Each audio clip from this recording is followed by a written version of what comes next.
रावण की सेना के साथ भगवान राम की सेना का युद्ध चल रहा है। रामायण ऑलमोस्ट सबको पता होगी, इसलिए मैं ज़्यादा गहराई में नहीं जाऊंगा।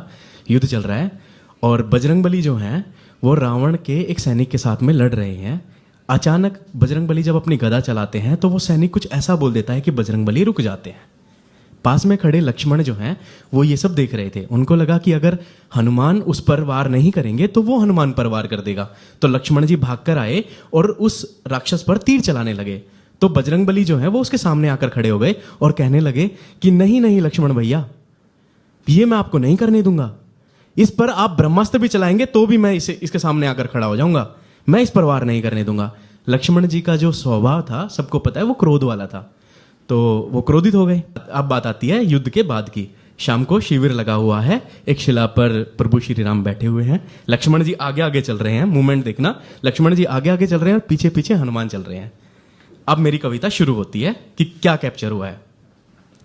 लक्ष्मण जी भगवान राम से जाकर कहना शुरू करते हैं, भैया राम, ये हनुमान का समझ नहीं आता मुझको। रावण के एक सैनिक आगे झुका दिया इसने खुद को। पता नहीं ये किस धुन में है, मैं तो चकरा जाऊंगा।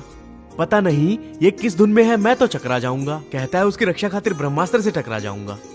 प्रभु बोले, हनुमान क्या हुआ तुम्हारे भुजबल को, जो तुमने है माफ कर दिया रण में अपने दुश्मन को।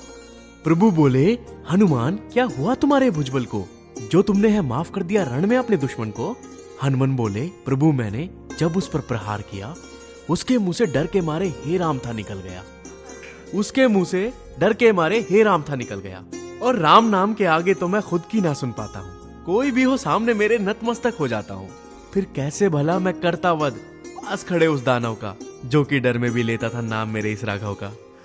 प्रभु पहले मुस्काए फिर पास हनु के आते हैं, दोनों बाहें फैलाकर हनुमान को गले लगाते हैं और कहते हैं कि लांग समंदर दिया परिचय तुमने अपनी शक्ति का, कोई नहीं है सानी हनुमान तुम्हारी तो इस भक्ति का।